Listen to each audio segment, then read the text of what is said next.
former vice presidents present, honorable cabinet ministers, honorable National Assembly members, leaders and representatives of political parties, representatives of institutions and organizations, fellow Gambians, and friends of the Gambia. I think I stand to be corrected because we have many experienced politicians in this House. But I think this is the first time in the history of our country where such a very formal meeting between all political parties is happening. Maybe I stand to be corrected.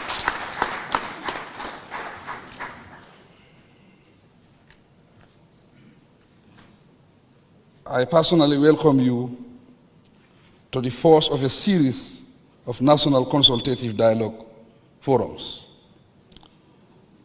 organized to precede the formal launch of the National Dialogue Day initiative. I established a National Dialogue Preparatory Committee comprising representatives from a cross-section of institutions and organizations in the country to coordinate the activities leading to a national dialogue forum.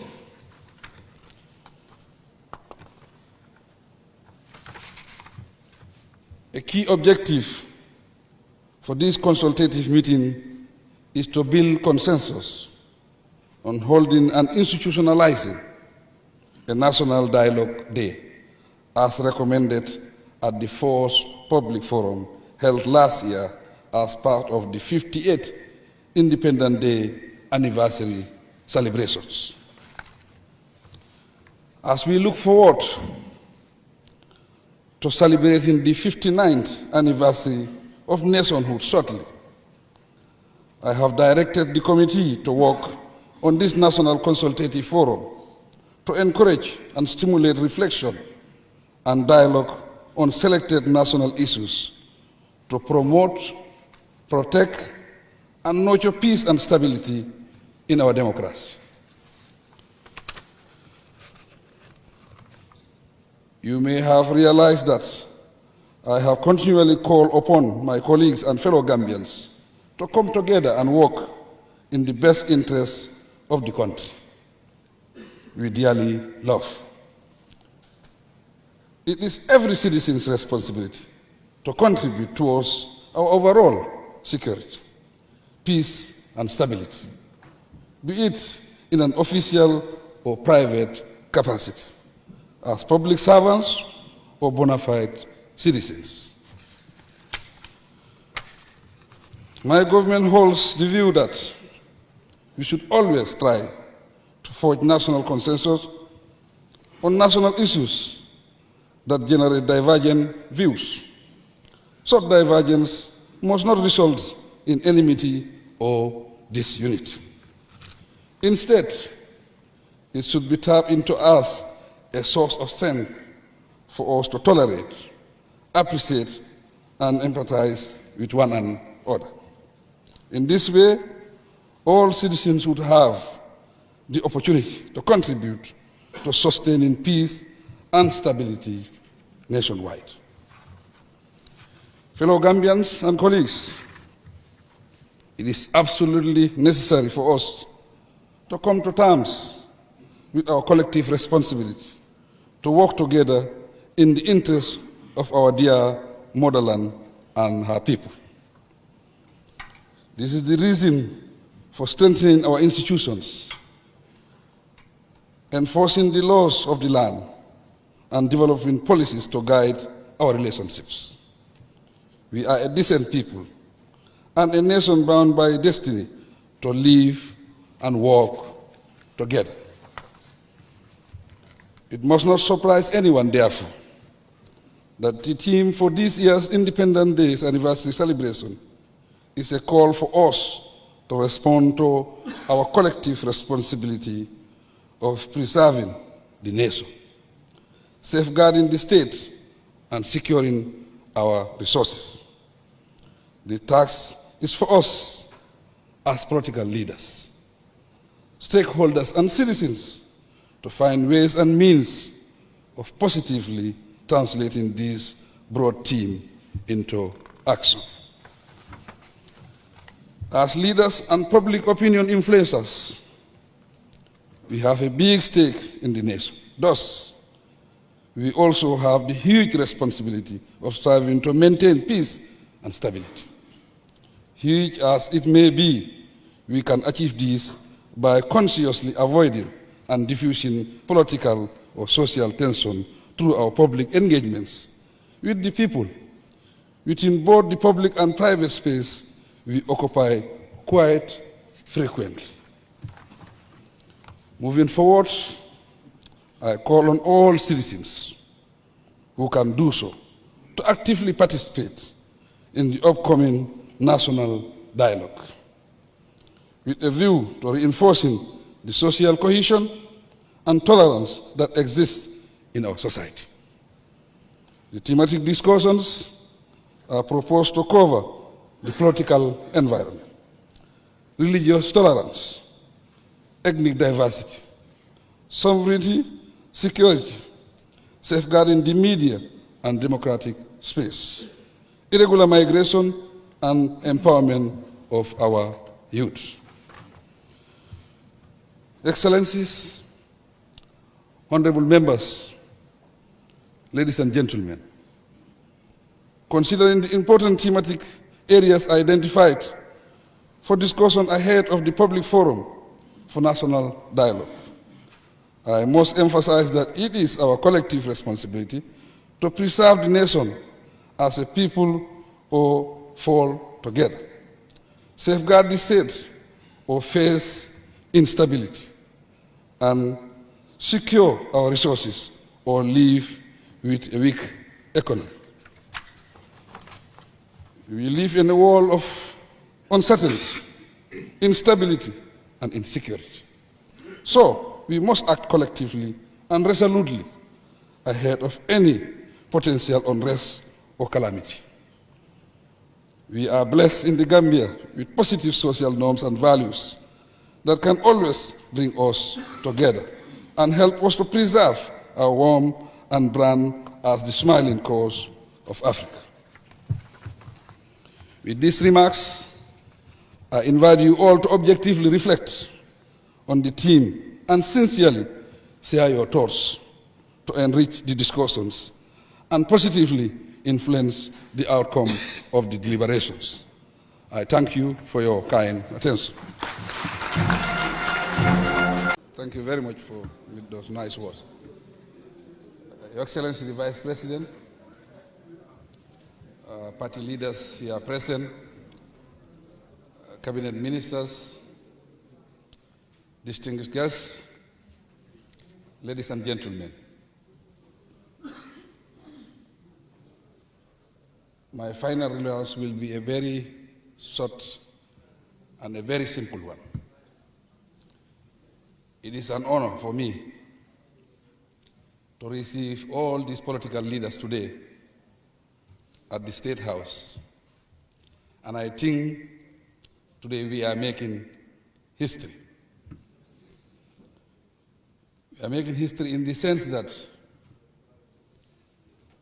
I don't think in our records we have ever organized something like this, where you have government and opposition sitting together to dialogue.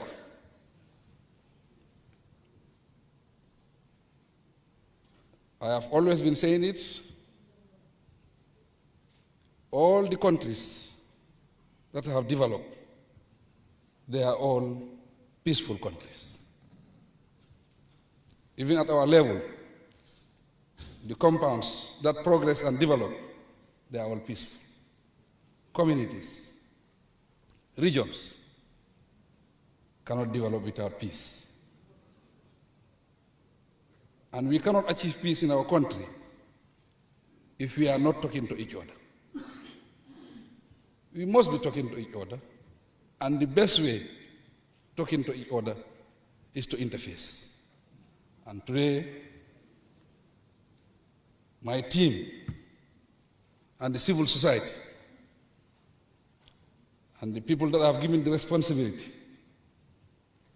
to coordinate this dialogue, I seize the opportunity to thank them for all the hard work. I thank them for being patriotic Gambians. Mr. Jones talked about criticism. We are always happy when we are criticized because it always helps us in running this country. It can always help us when we are discussing about this country. It can always help us when we are drafting policies, how to make this Gambia a better country for all of us. And I think this dialogue has also given me another opportunity to meet my political colleagues, meet some of my friends that I missed so long. Abla Jame is among them. I think since after the 2021 election, I haven't seen him. So I think I will organize such a meeting again in a very short time so that it will give me opportunity to meet some of my friends. You talked about a lot of things. Civic education, cost of living, land management, security, national unity, rule of law. These are all important as far as democracy is concerned. We are a young democracy. We are doing everything possible to build a strong foundation of democracy going forward. And we are open, our doors are open. My wife spoke just now, Fatmata Tambajang. We always talk. She's still having my number. So my doors are open. If you want us to discuss about this country, I am always available. I have no other work now. I was doing business, but now I'm not doing business. Now I'm running a country. That means I have to listen to the people and I have to open my door so that I will discuss with Gambians who have ideas and opinions for us to move this country forward.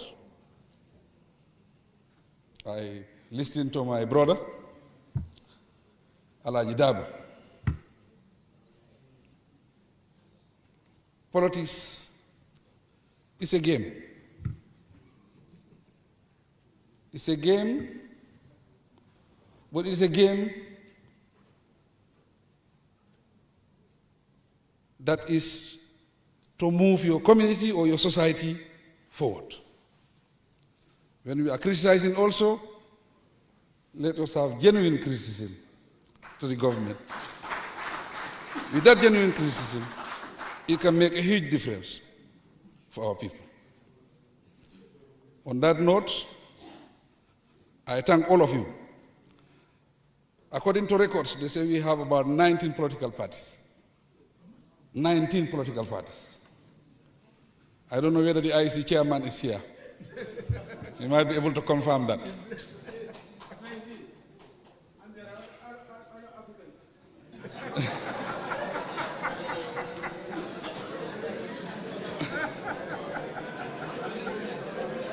But one thing is a takeaway in this.